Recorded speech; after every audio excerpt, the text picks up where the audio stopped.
This week, we once again bring you another episode of our ongoing Ancient Aliens series. As always, we each pick an episode that we watch and discuss the questions that ancient astronaut theorists have. Questions like, is there more to meet the eye? Is there more than meet the eye? Is there more than meets the eyes?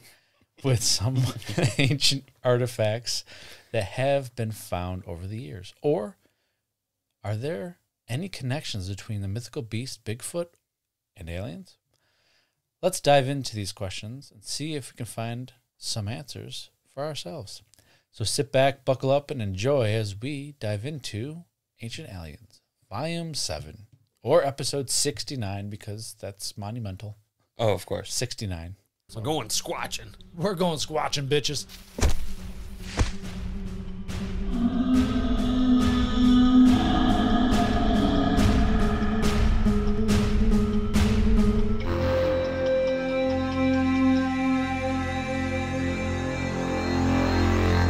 Welcome back, you sons of bitches. This is Don't Touch My Sasquatch podcast. We're your hosts. I'm Josh. And I continue to be Lennon. I threw myself off. So I will kick it off. All right. With my episode. Before you start, I just want to say. Yes, sir. 69? Yeah. Nice.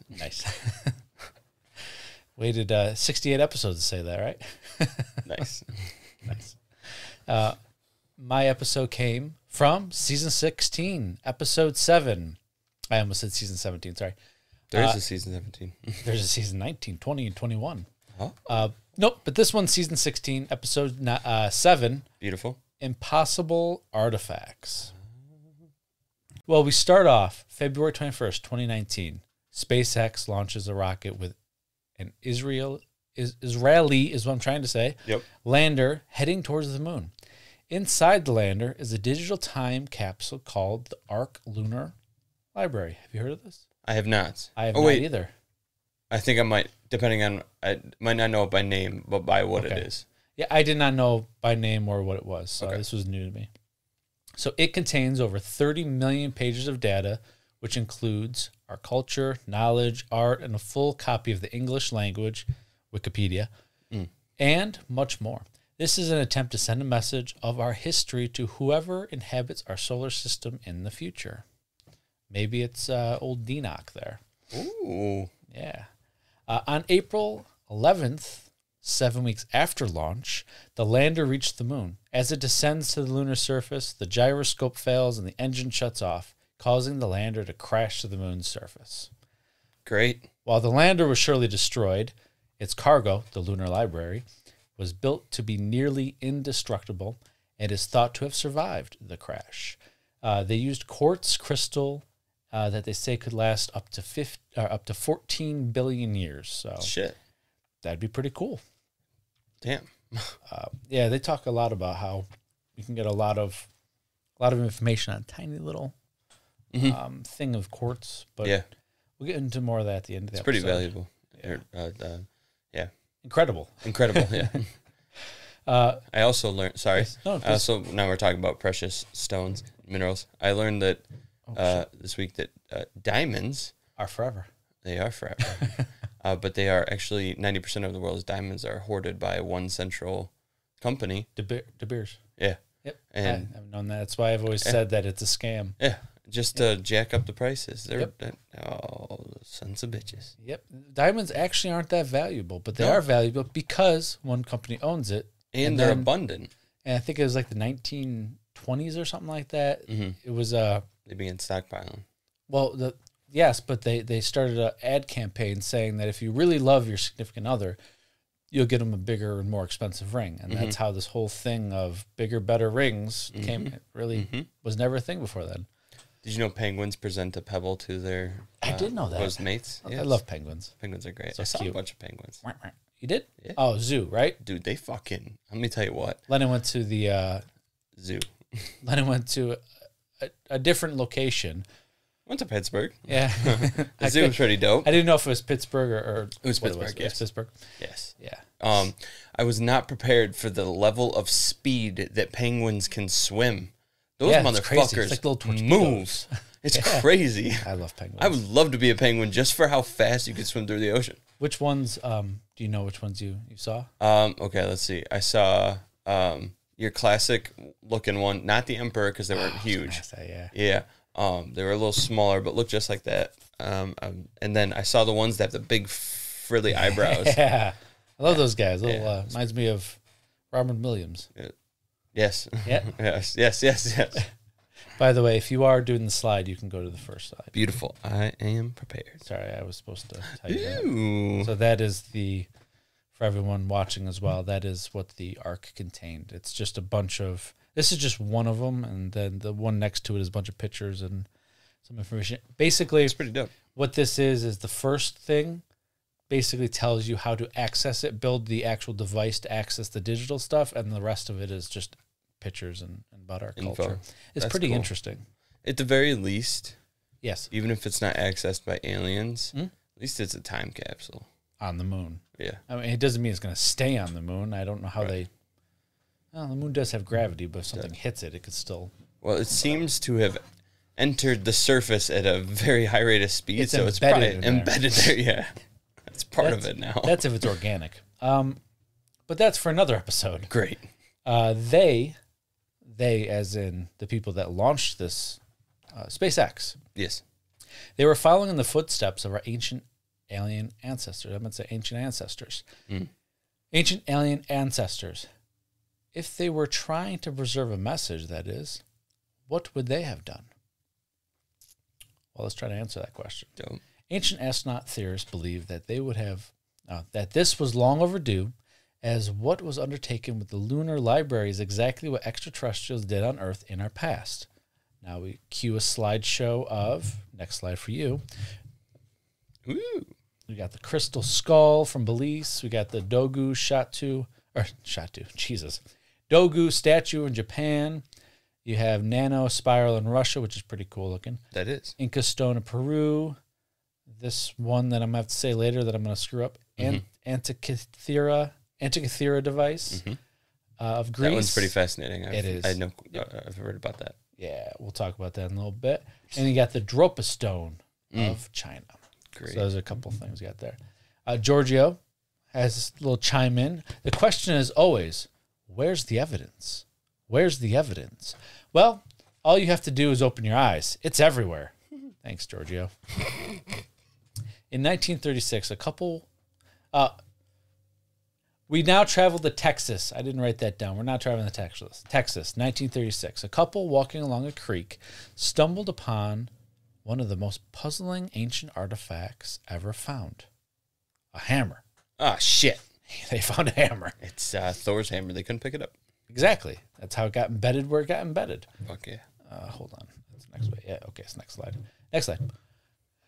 This was a prehistoric hammer with part of the handle still in place inside of rock. Part of the hammer is starting to go through a process called coalification. This is where organic material is changing into coal from a long period of time. The hammer was found in a concretion of sandstone, and it usually takes about 140 million years to form. The sandstone around the rock. Yeah, usually. So, who was here 140 million years ago? That'd be old Miner Tim. Yeah, Miner Tim, Fudd, and Spud. Judd wasn't a part of it yet. Not yet. Well, Giorgio actually has the answer. Yeah. Modern day archaeologists suggest that we have only been around for about 10,000 years. So this falls into the category of out-of-place artifacts. He didn't have the answer. He just chimed in. My bad.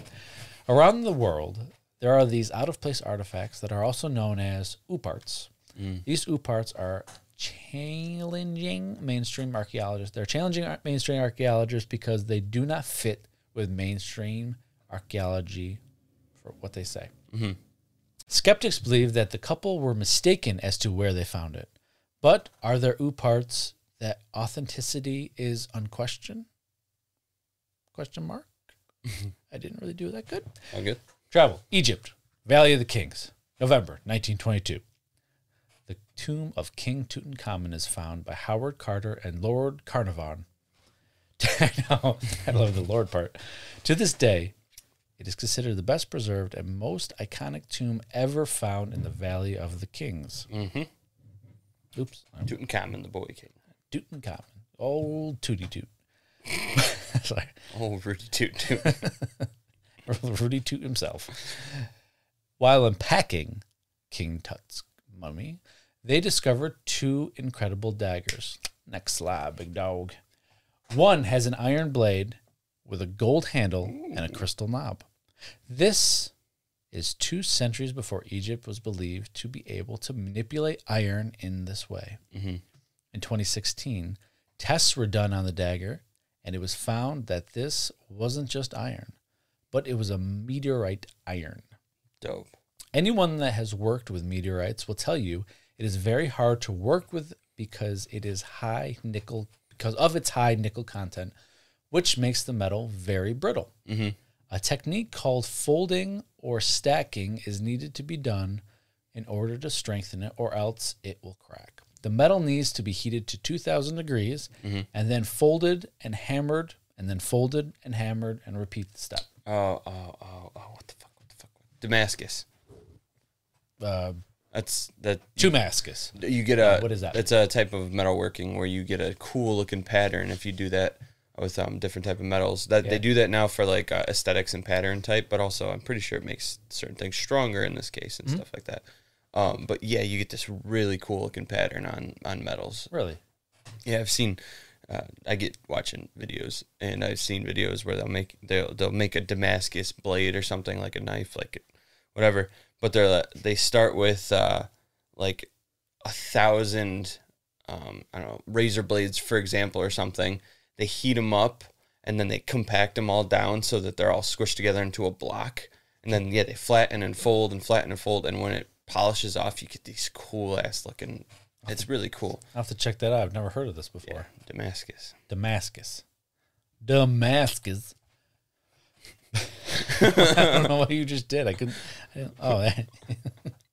a gang sign. Now, the thing about this dagger is that it doesn't show the telltale signs of this method. So how was this blade made? Mm-hmm. I'm guessing the telltale signs are what you just explained. Yeah, so what you're going to do is take some razor blades. And just line them up.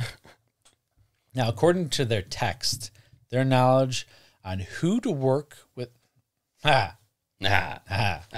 knowledge on how to work with metal was given to them by God Ptah. Ptah. It's almost like Picard, but Ptah. It was Picard. Ptah was the god of smithcraft and alchemy. He was... There he is. He just entered the room. Now, don't forget the fold and hammer, Very good, very good. It's a good wonderful. It's a nice Damascus. He was said to have green skin and come from the star Sirius. They always come from the stars. Right? Always Sirius, too. Could it be that this is the dagger... Huh? Could it be that this dagger had extraterrestrial origins? Definitely. Most fucking definitely. So before we answer that, we now travel to Transylvania, Romania. 1974. Workers digging a trench near the Mureș River. Sorry if I butchered that. The Mureș River. Uncovered I got a Mureș for you. Oh, go fuck yourself. I don't know why I said that. I'm sorry. They uncovered large woolly mammoth bones 30 feet down. The woolly mammoth went extinct 40,000 years ago. What was more surprising, though, was embedded in with these mammoth bones and hardened sand Sorry. You're good. Wow. Embedded in the hardened sand encasing the mammoth bones was also a mysterious metal object. Next slide, big dog. Great. Hey, real quick, side tangent. Yeah, side it. As they go. Have you seen that video that just came out recently of the woolly mammoth that they filmed in Russia? No. Supposedly, I saw the video. Yeah. But supposedly these people in dense Russian wilderness tundra of Siberia, I believe. Yeah. Pretty sure it was up there. Filmed a elephant-looking creature, and it definitely looks like a woolly mammoth. Really? Now, obviously, we don't know if it's real or not, but it's pretty fucking wild. They are trying to clone it and bring it back from extinction. Exactly. So who knows? It's pretty cool. If Russia did that first. You have to check that out sometime. I will definitely check that out. And add it if I can, but I had to find it first. So where was I? What am I looking at? It's a mammoth something. What? I was trying to get you back to your place. Oh. His eyesight. Are you on the... I'm on this bone, or not bone, I don't know. It's this U-shaped thing with the It is the mysterious metal object. Mysterious metal object. Great. The metal is found to be made of aluminum alloy. The problem with this is humans didn't learn how to smelt and fabricate aluminum until the middle of the 19th century. The metal was sent to the National Museum of Transylvania History, but because it could not be explained, as they always do, it is quickly removed from public viewing. It was sent to the Museum of Transylvania, but because it had nothing to do with Dracula, they turned it down. That's it. We can't have it in here. Actually, this thing could kill him. It's a fucking metal spike. It's pretty wild. It's actually not a metal spike at all, is it? It's pretty cool, though. What does it look like to you before we go on? It looks like the foot of a landing gear of your typical sci-fi movie. Okay. Well, ancient theories have one theory that provides a parallel to the 2019 Lunar Library. According to an aeronautical engineer, it looks like a piece of landing gear from a vertical takeoff and landing aircraft. There you go. Nice call, man. So good.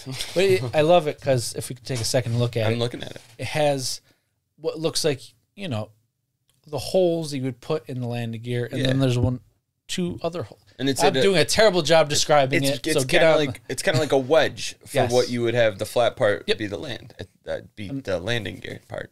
And what I was trying to say is that it has the holes that fit everything. Yeah. Is that hole is probably from a sample they did, I'm assuming? No, all these were there, I think. Because that one's clean. That's a clean inside, shiny. So maybe it is. But either way, that's still a spot. It still has a U shape where it would fit into something. Yes. Probably pivot. Pivot! Pivot! Shut up! So, yeah, they actually didn't say anything about that. I don't know if that's because I'm trying to look at the bottom part of it, and it doesn't really have the same thing. Well, you never know; it could have been on the inside. The pin probably wouldn't go all the way through. Oh, well, that wouldn't make sense, would it? No. No. Just fall right off, and then it's sitting by a woolly mammoth. They landed on the woolly mammoth. Yeah, oh, shit. Sorry, dude. Sorry. Oh, that was the last one, Bill. Oh, fuck. We really fucked up this time. All right, well, let's get out of here real quick before someone notices. Bill, there's no, smart... Shut up. We're getting out of here. So as far as ancient astronaut theories are concerned, the question... I'm talking like I got a little... As far as ancient astronaut theorists are concerned, the question isn't if ancient alien artifacts exist, but what are they telling us? We head now to Mysuru, India, at the center of the Mysore Oriental Research Institute, home of the manuscripts of the Ramayana. Sorry, we got some words here. Mahabharata, I know this one, I couldn't even say it, and other ancient texts that date back 4,000 years and form the basis of Hinduism. Hindu texts read like science fiction of today. It is filled with magical stones and flying spaceships. Are these ancient myths actually extraterrestrials that are worshipped as gods? Hey, Giorgio, come on in here. Thank you, buddy. In ancient India, their entire pantheon of gods is based exclusively on cosmic origin that they arrived from deep space. Thank you. You can leave now. Out of here. I'll call you back in a minute. Yes. Is it possible that the foundational text of Hinduism provides the record of extraterrestrial intervention on Earth thousands of years ago? Maybe. In the Mahabharata, it speaks of an ancient city ruled by the king Krishna that sank into the ocean after being attacked by flying machines with incredible weapons. I should probably look to make sure what slides I have. Okay. Sorry, I gotta pay attention to my own fucking slides. I don't know where I am. Oh, good. All right. Flying Machines. Okay. In 1983, 4,000 years after the text had been written, artifacts of an ancient city were found in the ocean. Good English. In the exact location that the ancient city was said to have existed and sank. Now, in another Hindu legend, what the hell? In another Hindu written legend was that of a permanent story. What the fuck did I write there? I don't know what I was trying to write there. Okay. Another Hindu written legend was that of a story of the Ramayana, an epic poem of the god Brahma and his wife Seti. Ah, shit. I messed up there. Whatever. Seta. Sounds good. Sure. According to the text, Seta was kidnapped and taken to the southern tip of India. Brahma raised an army to rescue her, but had to overcome an obstacle. They must cross 30 miles of open ocean to get to his wife. Mm-hmm. There were no boats to get there, so they had to build a bridge. But how do you build a bridge that is that long? Well, he had a solution. According to the Ramayana, magical construction methods were used. They would write Brahma's name on these stones, and they would float through the air into place, forming the bridge. Mm-hmm. Science fiction, right? Well, modern satellite imagery, next slide, has revealed a 30-mile barrier of rock and sand that connects the southern tip of India to Sri Lanka. Did you look at that? Yeah. Some geologists carbon dated the rocks at the bottom, to approximately the same time. Now, is this proof? Maybe. And what Lennon's looking at is actually like a land bridge looking thing. Mm-hmm. Now, of course, that could just be an actual land bridge, but But it was formed at the same time, and that's the point. Yes. Absolutely. I mean, it's pretty cool. It is cool, actually. The pictures they showed were much better. It literally looked like rocks that were placed. It was kind of cool. But you're just looking at the satellite image. So another. Oh, nope, I read that. I read all of that. So, all right. I apologize to all you Chinese folks that aren't listening, but okay. Now we travel to Sichuan, China, 1986. Archaeologists uncover the ruins of an ancient unknown civilization that flourished 3,000 years ago. They uncovered a rich treasure trove of ritual objects that revealed advanced knowledge of metalworking and engineering. Based on radiocarbon dating, that they don't believe in some episodes, they belonged yes. They belonged to a civilization that arrived in China around 1700 BC. Further excavation of the site suggests that the city thrived for 6 centuries before the mysterious disappearance.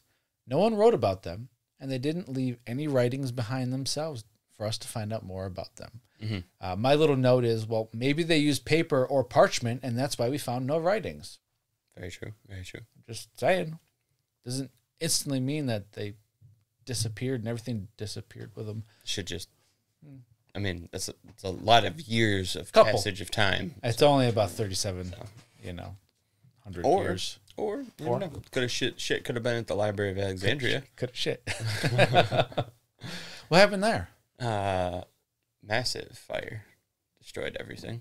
Was that during the war?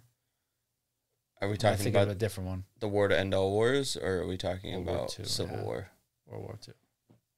No, Library of Alexandria burned in ancient times. Okay, I'm not that good with history. Oh, yeah. Burned in ancient times. It was a massive library that held so much knowledge that stories about it said that it had knowledge of many civilizations, their own civilizations and stuff like that. Where was it located? Alexandria.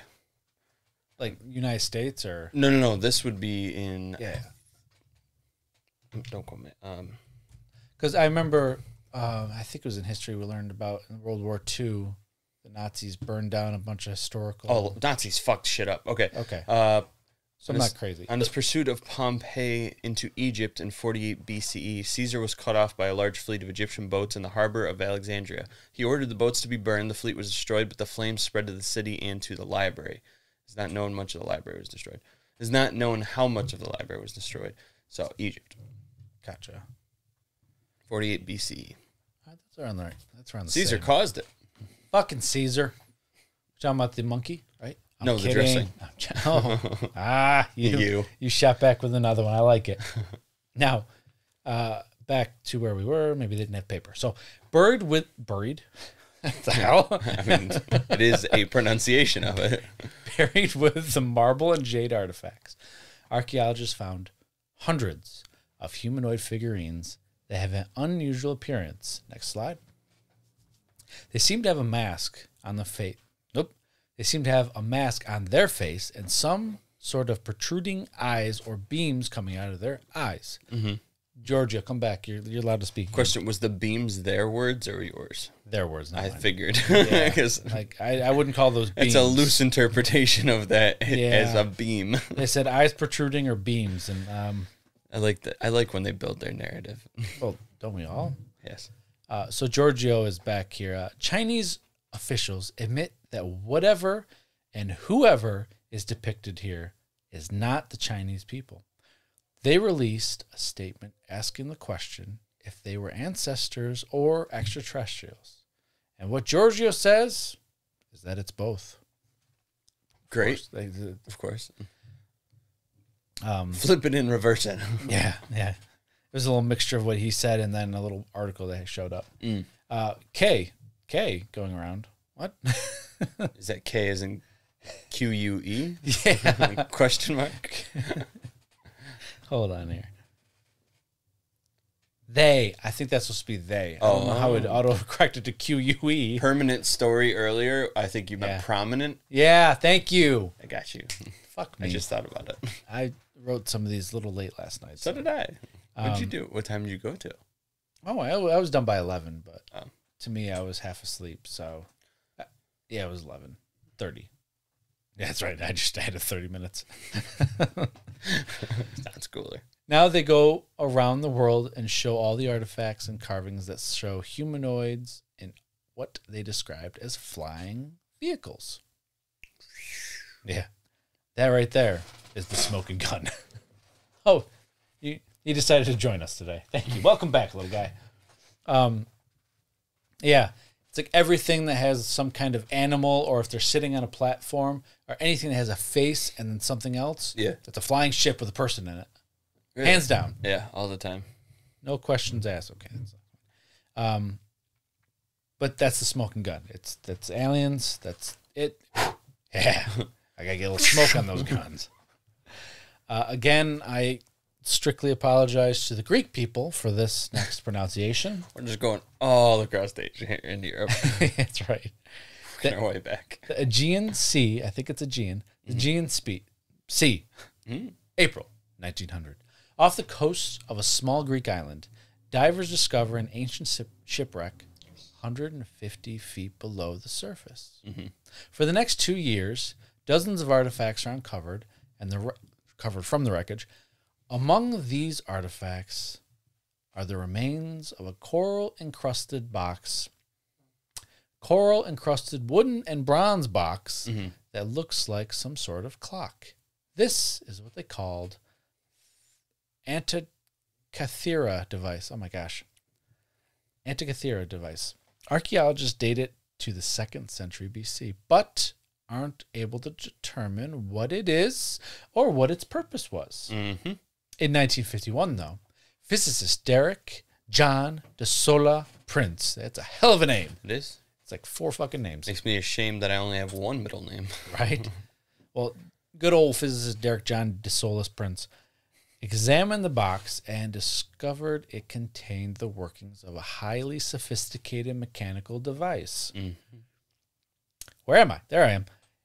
It looks to be a complex machine of gears, cranks, and levers. Closer examination of how it worked was that it was highly mathematical, sophisticated machine for showing and even predicting where the stars, sun, planet, and moon were going to be on a particular day that you were looking for.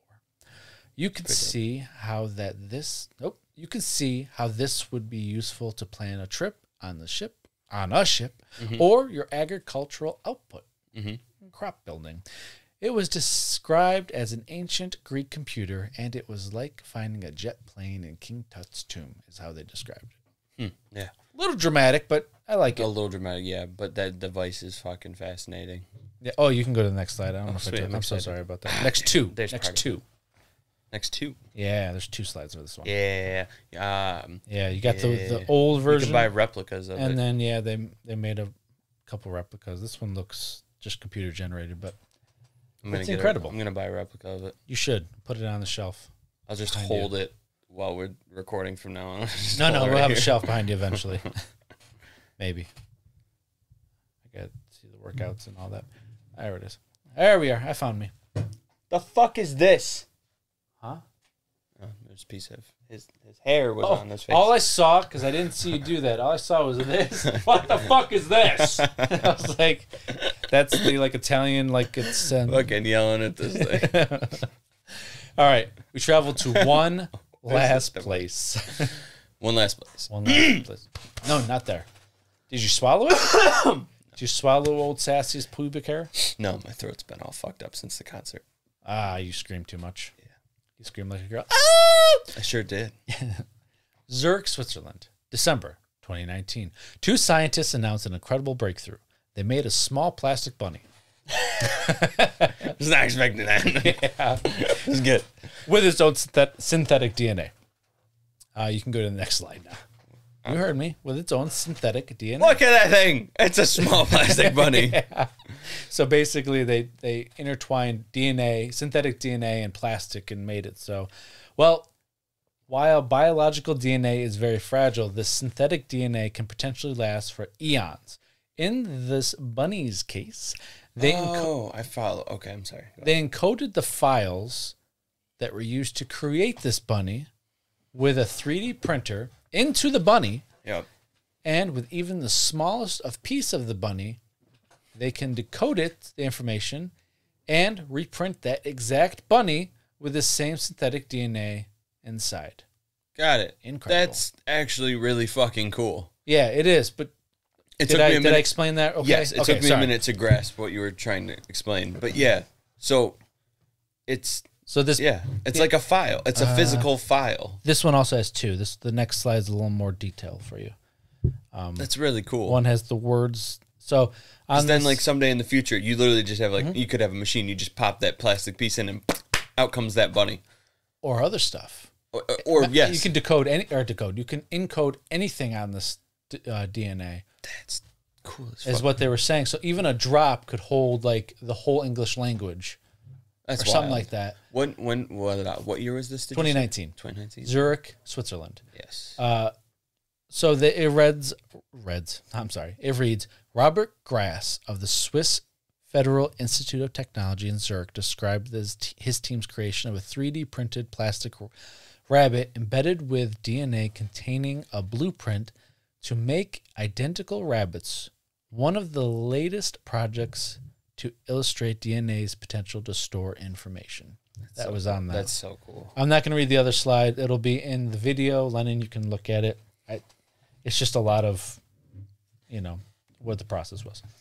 Synthetic DNA has the capability to store a massive amount of information.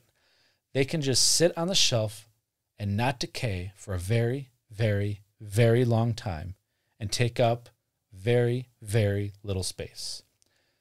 So basically, the synthetic DNA will not decay. It will last almost forever, and you can just pick it up and read it and, whatever the information is on it, of course. That's cool. Yeah. So, do parts, remember that's out-of-place artifacts, contain more than meets the eye and have information encoded in them? Is there a wealth of information just sitting there at our fingertips waiting? I'll leave you off with this last thought.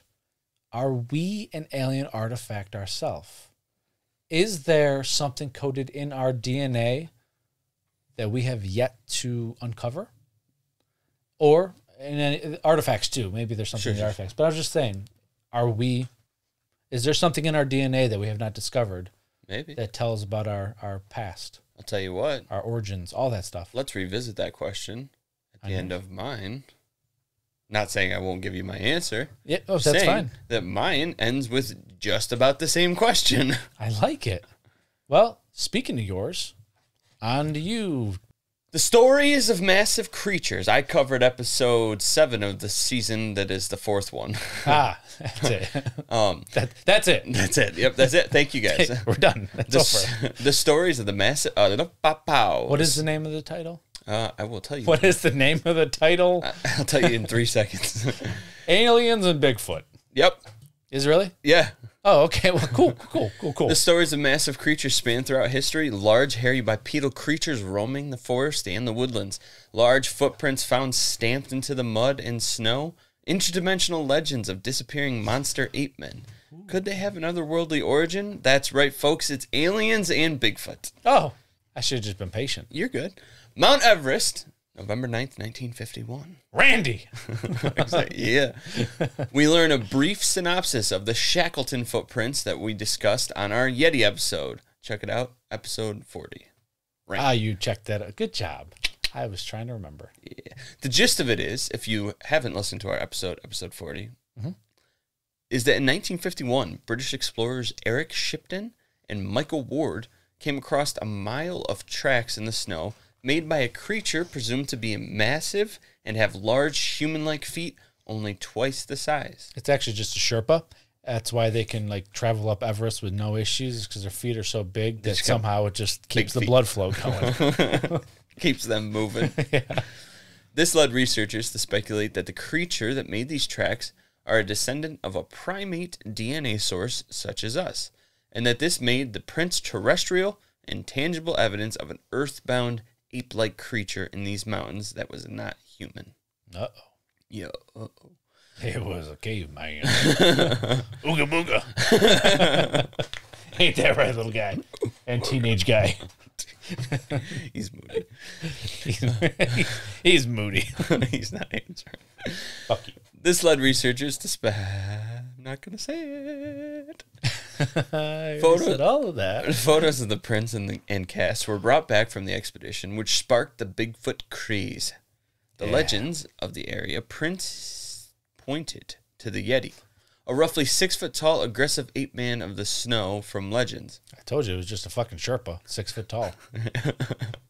As we discussed in our other episode, the Yeti seems to be a cousin of the North American Sasquatch and the Australian Yowie, which we just covered a couple episodes ago. So you should go check that out too.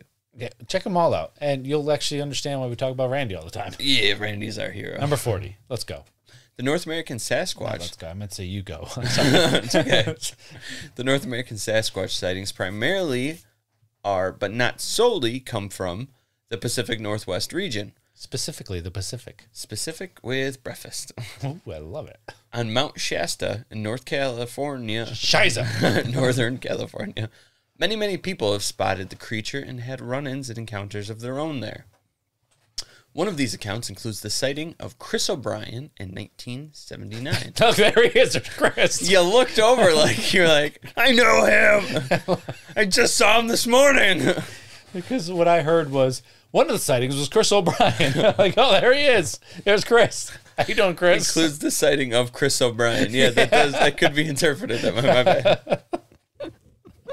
Fucking Chris. I found out. Your feet are a little small today, I see. Oh, Jesus. Well, while trudging through the thick forest foothills of Mount Shasta, he and his group heard a loud crashing sound, followed immediately by a foul smell that filled the air. Somebody shit their pants. The sound wasn't that loud. You didn't need to shit yourself. It was scary. I didn't like it. The crashing sound and the following sounds of thick brush being trampled over gave them cause for concern that something big was heading right for them and at a fast rate. It was then that they heard, as described by O'Brien, a blood-curdling combination of what he said, an elephant trumpeting and a lion roaring, that was so loud that it echoed around the miles and miles of foothills around them. Incredible. Really, It's kind of terrifying. it was Terry the logger. He just knocked down a tree and actually fell on his leg, so he's like, ow! And they're all like, oh shit, get out of here. Poor Terry. Long live Terry. Long live Terry. Terry the logger.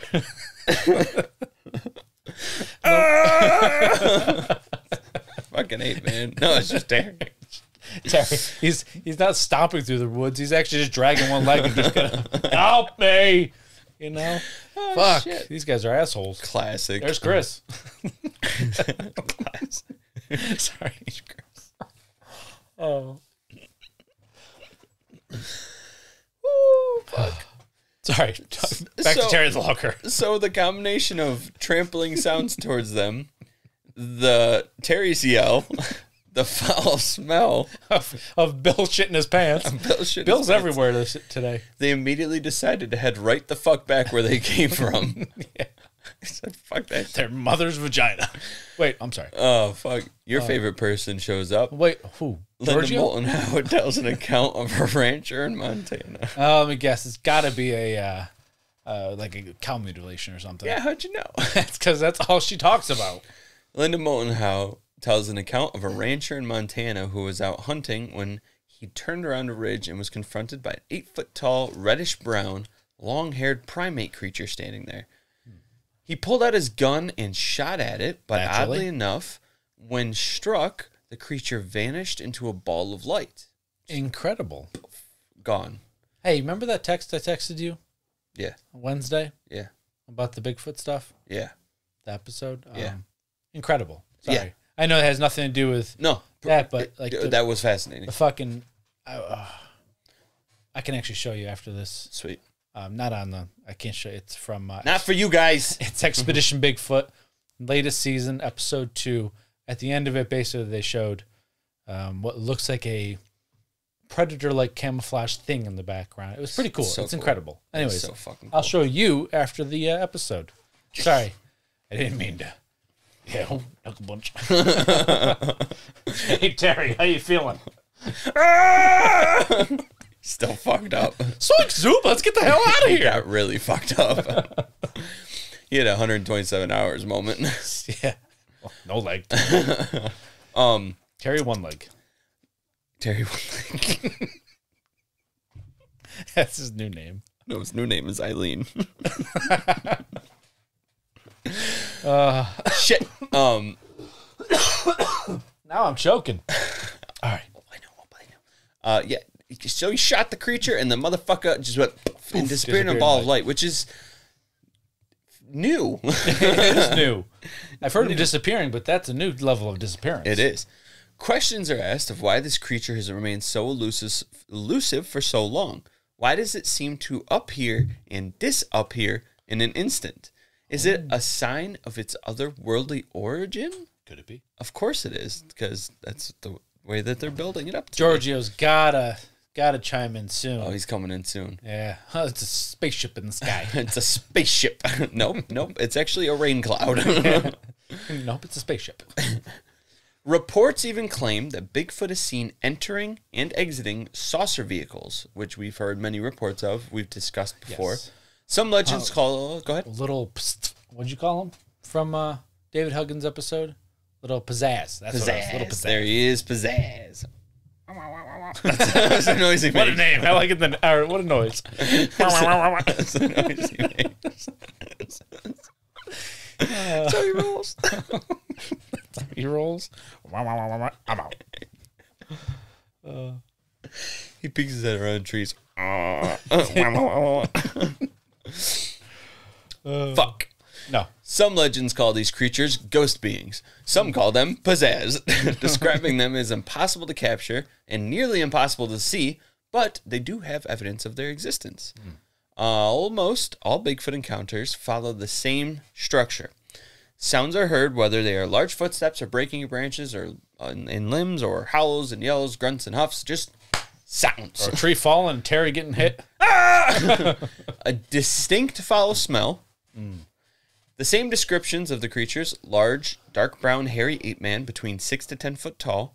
And most of the time, these sightings follow suit that the two witness each other and bolt in opposite directions. They don't confront each other. They just, they'll see each other, and one or both of them will... How you doing? Sprint. No? All right. Sprint the fuck out.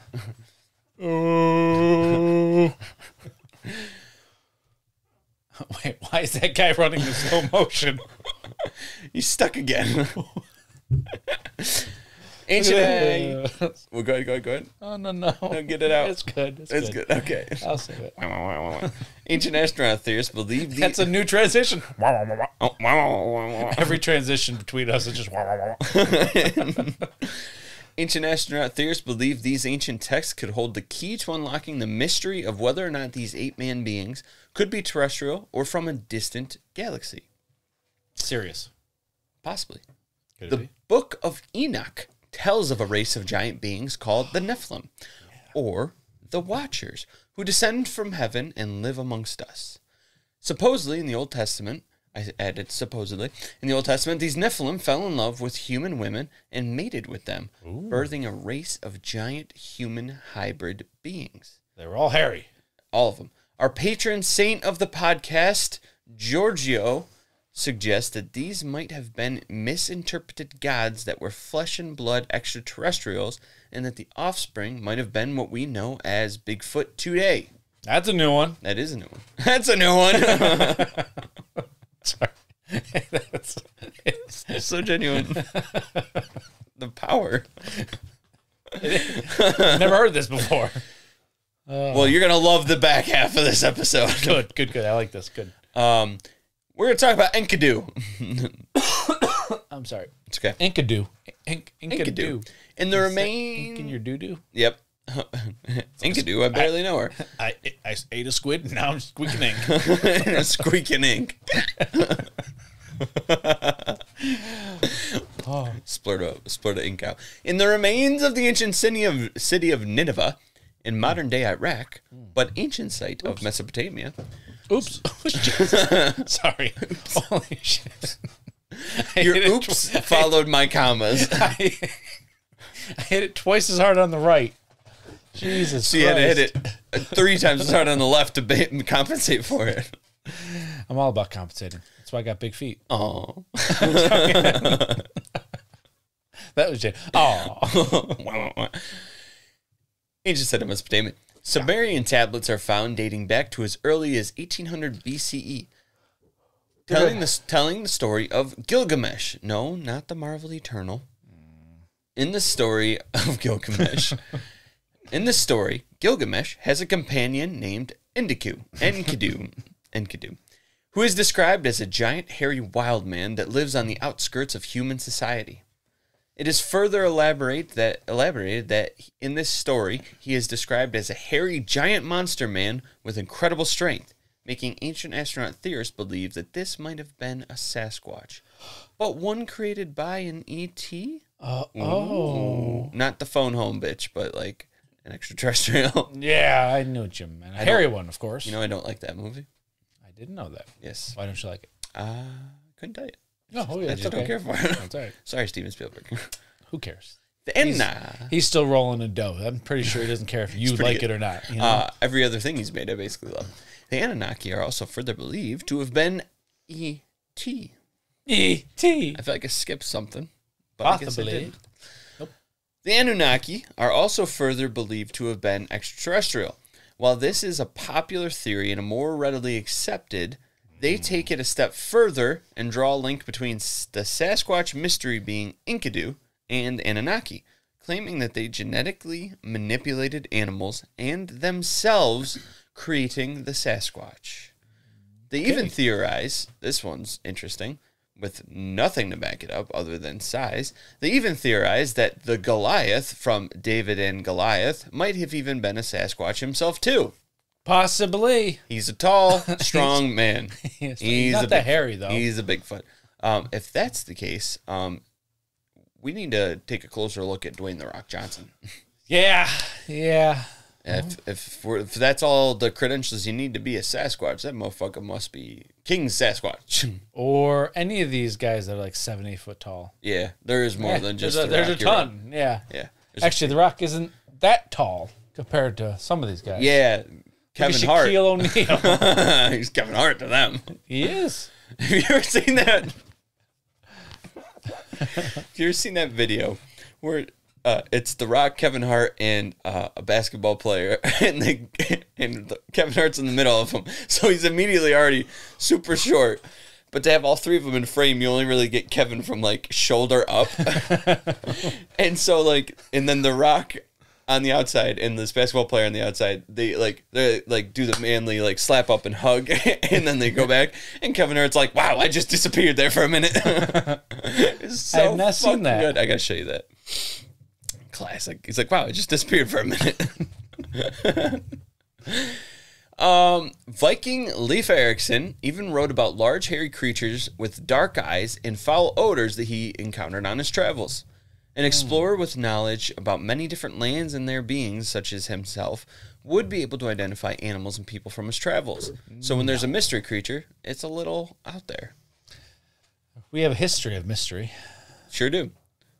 Speaking of out there. Yeah. Guess what? It's out there. Theory time. That's my new segment. Gotta be Giorgio. Yes. I can't remember. They even speculate Uh-oh. that Merlin might have been a Sasquatch too. He could have been. Why not? I could be a Sasquatch. You don't know. It could have been. Literally any fucking thing. This computer might be a fucking Sasquatch. Look it, I got hair. I could be a Sasquatch. Ah, shit. And sometimes you got a foul smell. Oh, yeah. Earlier. It could have been. It could have been. One very valid point made is that across all culture... Okay, let me... Is this it? Thank you for having fun. No problem. Wow, I just disappeared. Wow, I just disappeared. I love Kevin Hart and Rock. So good. I'm glad you watched it.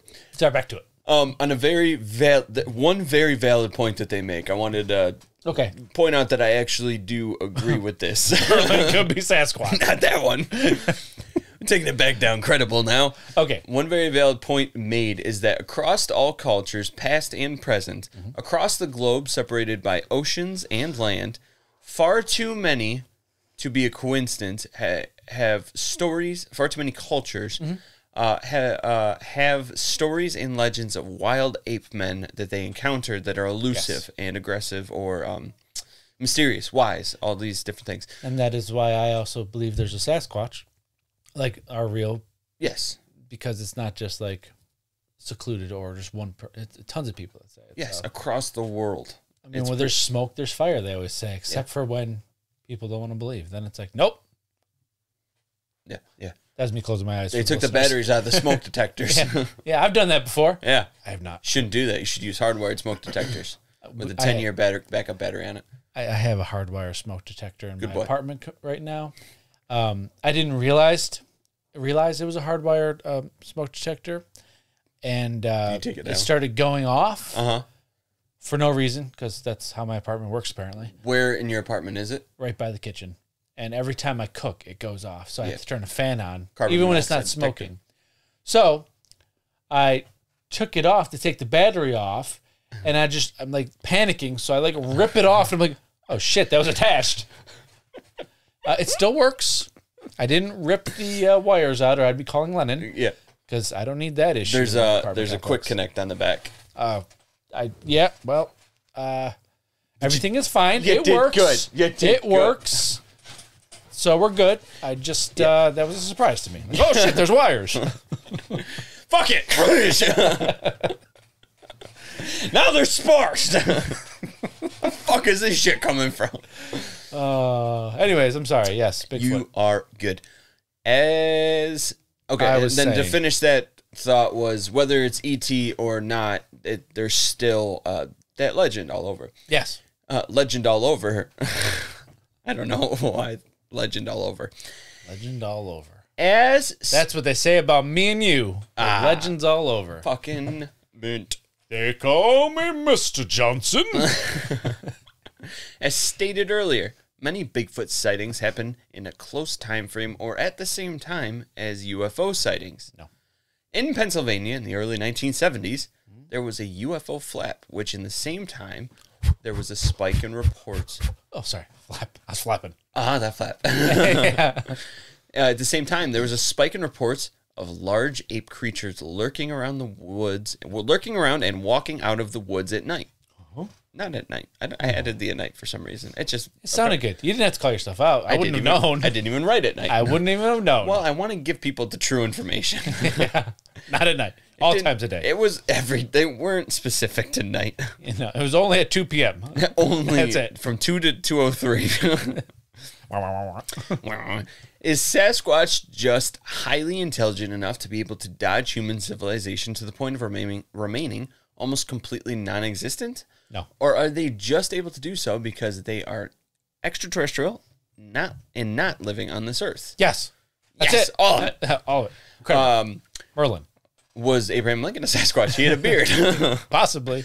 Could have been. Hey, was George Washington one? He had old fucked up teeth. He did have some fucked up teeth. Just chopped on the cherry tree. Nope, that was... Was it Honest Abe? Was I right? I was right. You're right. So you started saying, shaking your head, and I was like, shit, it's Honest Abe. No. Shit, it's Honest Abe. I thought you were dead. How you doing, old Abe? Oh, fuck. He was a Sasquatch. That is what he sounds like. That's exactly what he sounds like, based on reports. He's huge. It made his speeches difficult. 405 years ago. Your beautiful woman came back.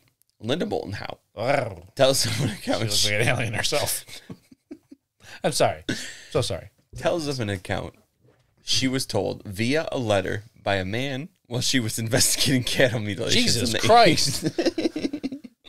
She told an account of a man who got a letter from his grandpa, who also got a letter from his grandma, that then old Timmy down the street told him about 7 times removed. At 1:30 in the morning, I was trying to pack as much information into one sentence as I could for some reason.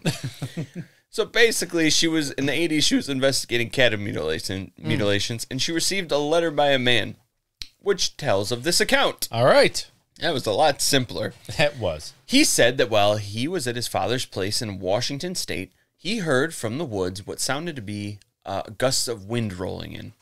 This was followed Sasquatch farted. It's a hell of a fucking fart. Had quite the chalupa. Yeah, well, yeah, a little Mexican spice too to it. He heard all of it. This was followed by the trees moving. It's a hell of a fart, like it said. It was, and a silver disc appearing. Oh, okay. Well. Out of the bottom of the disc, a blue beam of light shot down to the ground, and with it appeared a large gorilla, as he described it. Jeez, all right. This tall, shaggy creature then walked right towards him and past him, never once acknowledging him as if he didn't exist. Different dimension. Possibly. A few days later, many animal mutilations were being reported. Oh, but they were surgically done. Didn't say it. They just said. Well, I mean, they said there was a surge in animal mutilations following.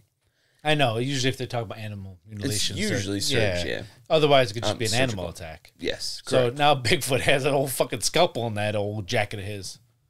He's like, I want the eye. I want the eye. The one kidney. And this anus. For some reason. Makes a nice ring. Oh, people say I smell, but I think I'm pretty good. Oh, shit. If they are extraterrestrial, Yes. what is their purpose here on our planet? Some people believe that they are a part of a research project on Earth by extraterrestrials. Others believe they might be a criminal race sent to the Earth as a prison. I don't know where the fuck that came from. What?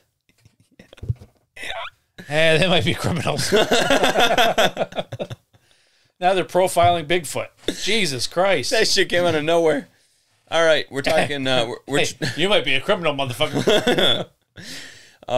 we're moving to the Siskiyou Mountains in southwest Oregon. Nice. In 1874, Hunter Elijah Davidson. I don't know if he's Hunter. Is he a hunter? Or is his name Hunter Elijah? I have no fucking clue. Hunter. Oh, okay. The way that they said it and with subtitles, there was no context of way Hunter of Elijah determining. Mitchell. Hunter Elijah Davidson. Davidson. Oh, no. Where'd Mitchell come from? I don't know. Discovered a large cave that opened into a 500-acre network of tunnels and caverns. Beautiful. One of the few marble caves in the world, this is known as the Oregon Caves. Many believe this to be the home of the... Sorry. Many believe this to be the home of the Native American legends for hundreds of years of ape men. Many sightings and sounds have been reported from within these caves by explorers for years. The caves proved to be a perfect shelter for a collection of large Sasquatch beings. Many caves around the world like this have yet to be fully explored or even discovered.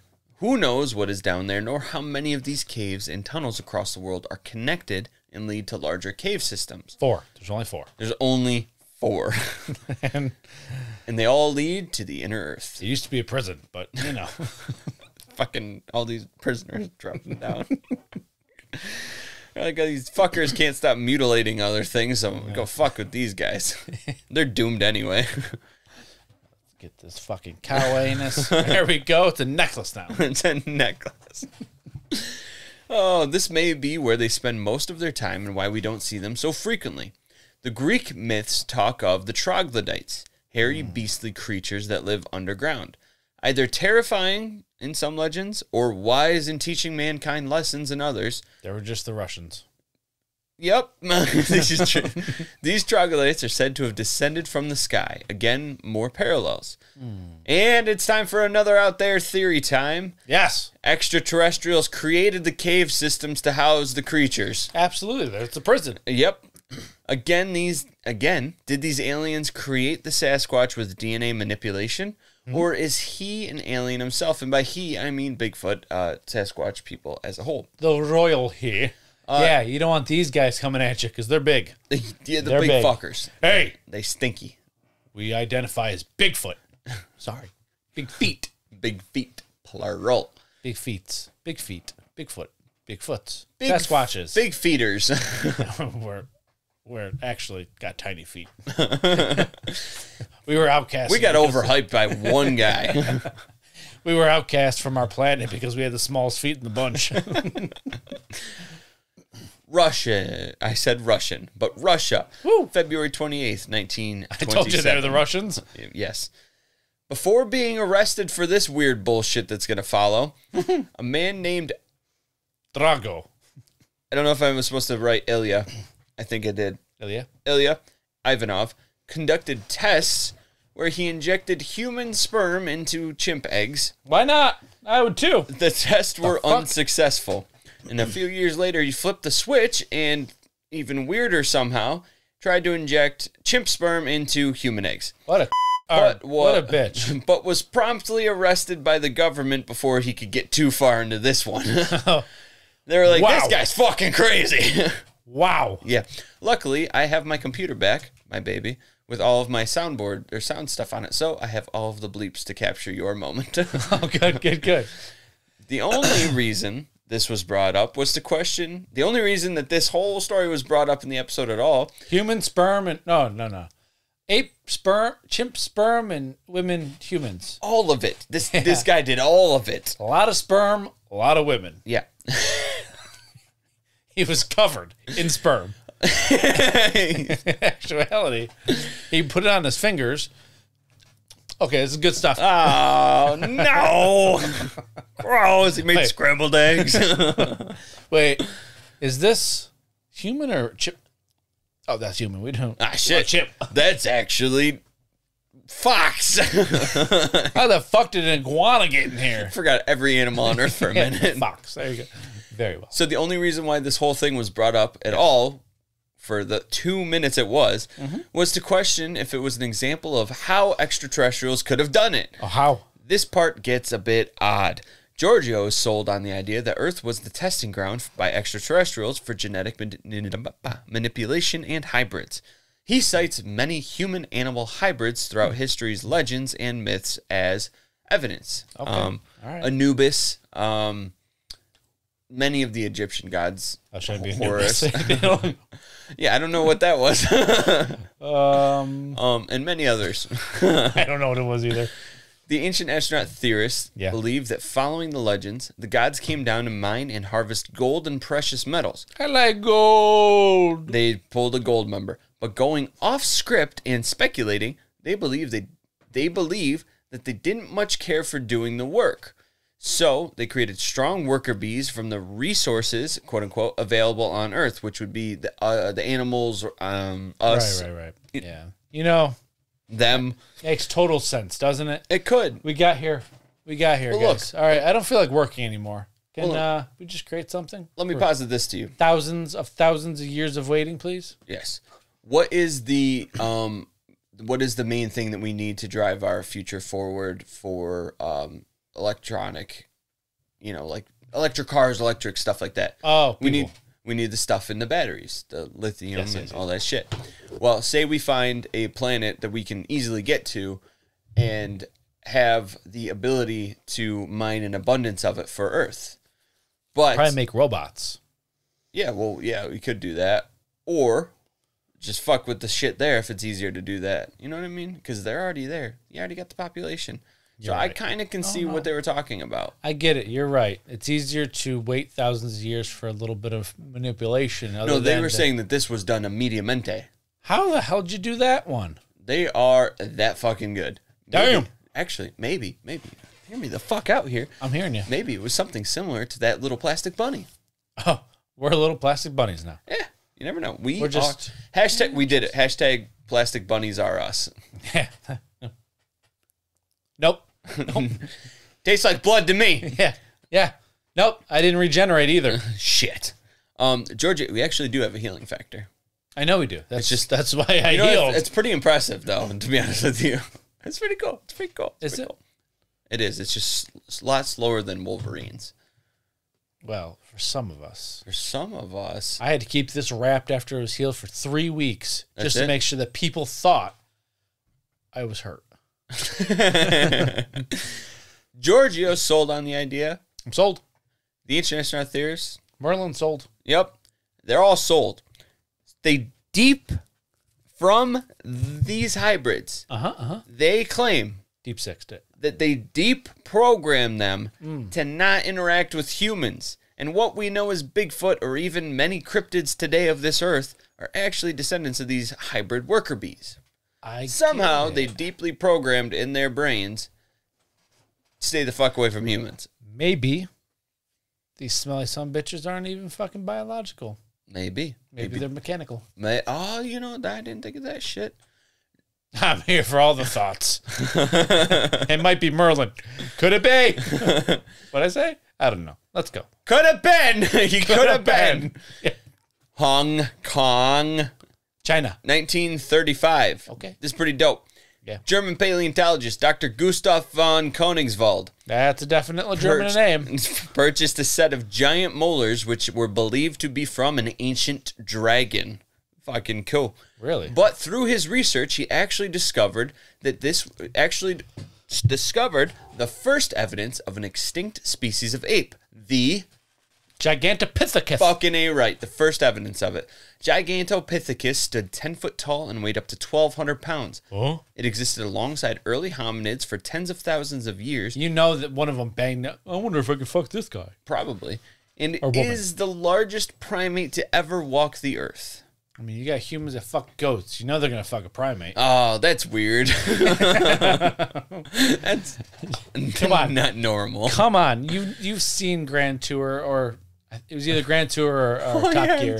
That's right. They're talking. It's like, is that man fornicating with a goat? That's right. I think we need to go.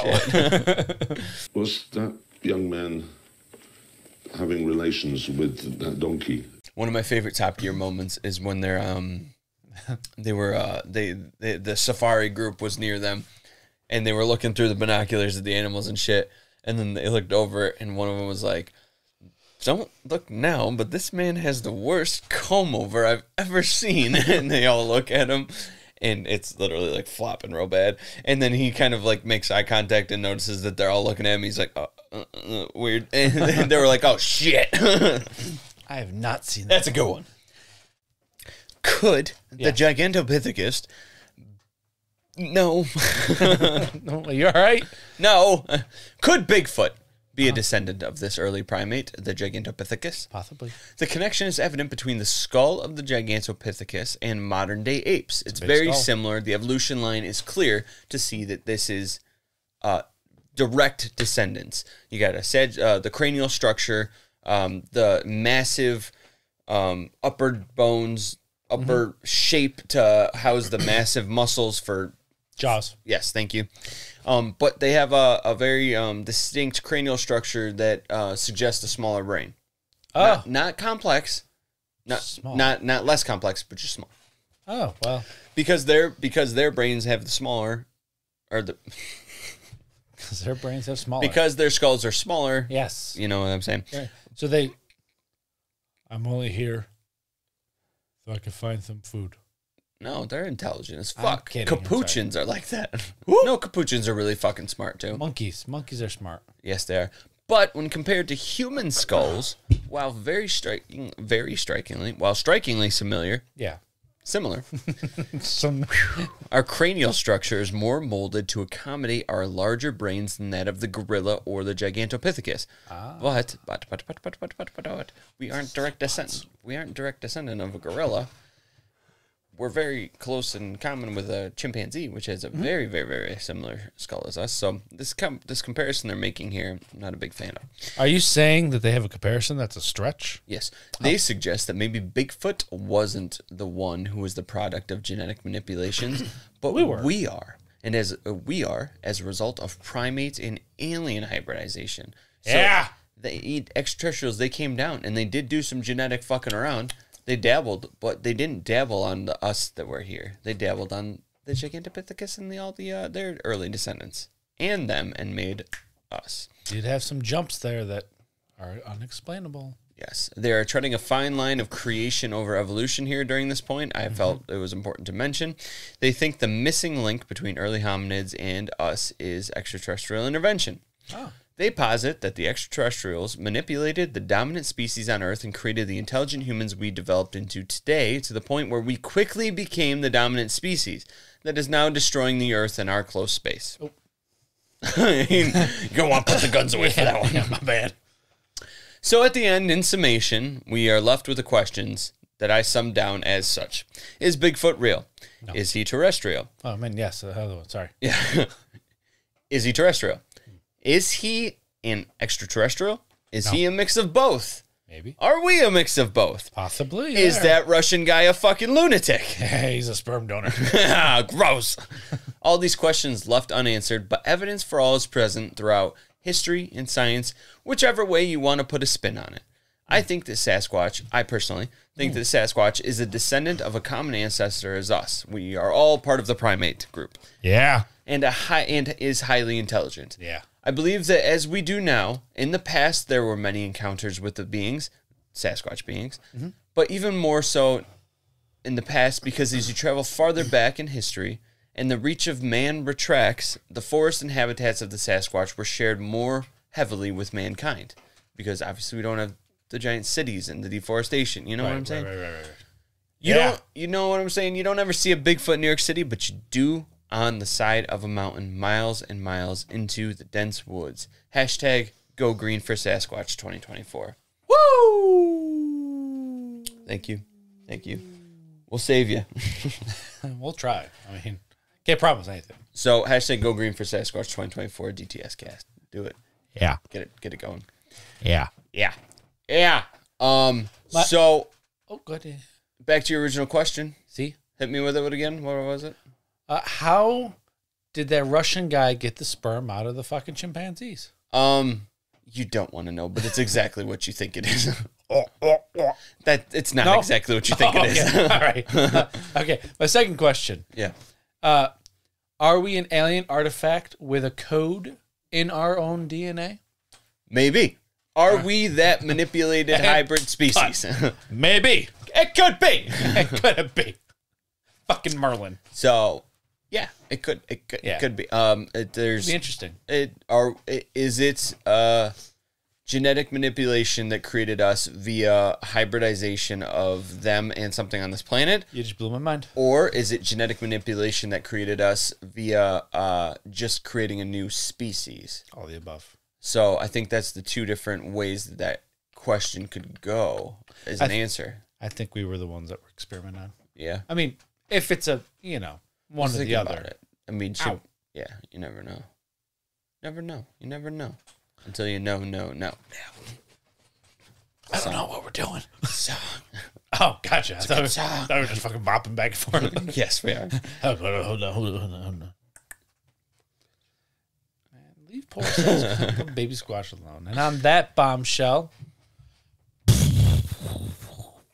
Lennon, hit him in the outro. You're gonna have to give me 5 seconds. How much do you fucking need, Jesus? A little bit more. My computer does run a lot faster now than the motherboard's changed. Oh, good. Which is really cool, but I gotta. There we go. Did you find it? I think I found it. Ladies and gentlemen. On that bombshell, Lennon, hit that fucking outro, baby. Squatches, gentlemen, and ladies, thank you all so much for listening to this. God damn, are we in a different universe? That sounds different. If you would like to reach out to us and let us know your thoughts or opinions, whether we are hybrids or Sasquatches hybrids, you can do so by finding us on Instagram, Reddit, Facebook, and on our YouTube channel. Feel free to comment on the episode posts on all of those, and we will immediately have a discussion with you. Yeah. You can do it. Hit the subscribe button for auto downloads to listen first thing every Monday morning because you need that ancient aliens in your ear holes. Right in there. On your boring drive. With our lumberjack friend here. I forgot his name. Terry Eileen. Terry Eileen, one stump. It's 2 stumps now. He cut the tree down.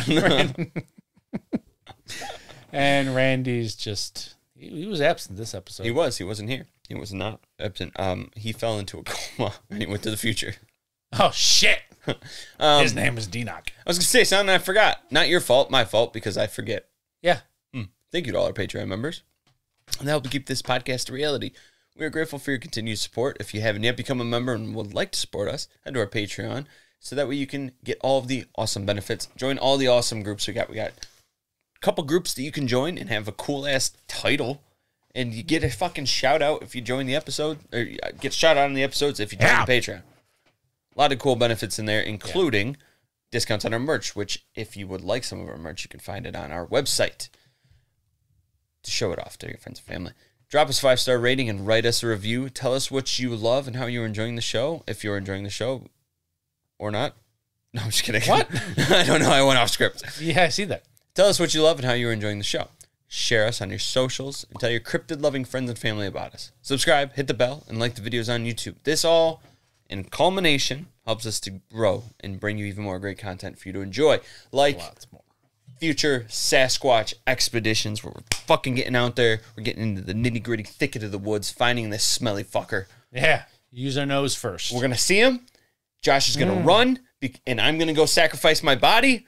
And if he kills me, you have to just get my body back because I'm sure the rest of our family would like to. It was a bear to bury something. Yeah, I'll be on that. Yeah, there's also a couple haunted hotel rooms by us. Woo! Yes, we're gonna go. Yeah. Oh, okay. You said yeah as if you were about to finish saying stuff. Join us next Monday for our next incredible episode. You may write us, rate us, review us, but remember, always stay curious, be vigilant, and don't touch my Sasquatch. Don't do it. He's on Con Air right now. Oh. Yeah, good reference. There's a good reference. Peace. See ya? Yeah. I'll see you next time.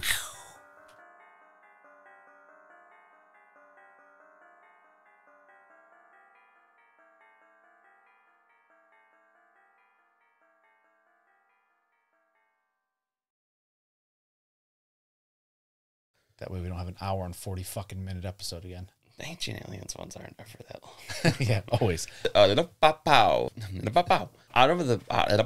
That's gotta get cut now. That's supposed to be a Sasquatch talking, but it definitely didn't sound like a Sasquatch talking. A few days later. Sorry, yeah. Woo! That was damn near the most disgusting thing I've ever heard. That hurt my throat, my lower throat, which I call my stomach. And my upper throat, and my middle throat. There's also the back throat, the forward throat. What about the upside down throat? It's an anus. Oh, it's up your ass. Okay. Well, the upside down throat is the anus. Never forget that, folks. Anatomy 101. God. You gotta learn it. That means something goes in it. Ew. For some people. Yeah, that's true. To each their own. Want to do the outro? Honors? Yeah. What do you want to end first? Video? Yeah, the video. I want to end the video first. Okay. Which one? Okay. Do you want to do the computer? Yeah, let's do the computer. Okay. Hey, what do you say at the end of the episodes? Snarf. No. Like when we say goodbye, what is it that you say? Peace. You say peace? I do, always. Okay. On my outro, I just realized I wrote Lennon. Peace, Josh. See ya. Backwards. I am ready whenever you are. Yeah, remember which buttons do what? That's getting cut again because I'm not doing this anymore. Okay. Surf!